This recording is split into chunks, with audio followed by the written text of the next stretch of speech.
What's up, everybody? Welcome to Frankly Speaking. We were having dinner with our kids this week, as we do every day, and we brought the food, put it on the table, and called the kids down to come and eat. And so my daughter rushes to the table, and she comes down and she takes a bite of her food. And so we stopped her and said, "Hey, bless your food first, and then you eat." And then she responded by saying, "Well, I had to taste it before I said my prayer."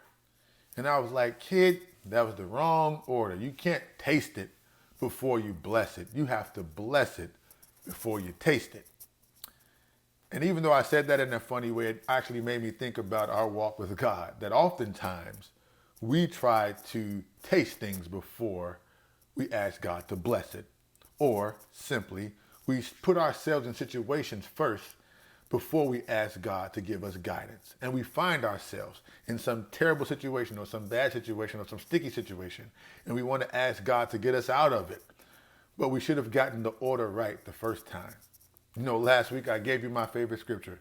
Trust in the Lord with all your heart and lean not to your own understanding. But that second part of that scripture, next verse says, "In all your ways acknowledge him and he will direct your path."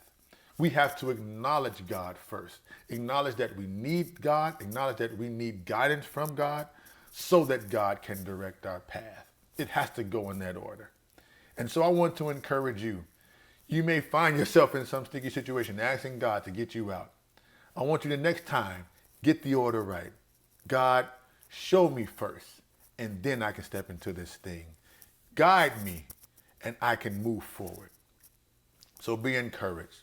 So we must get this order right. Don't taste it before you bless it. I'm Frank, and this is Frankly Speaking.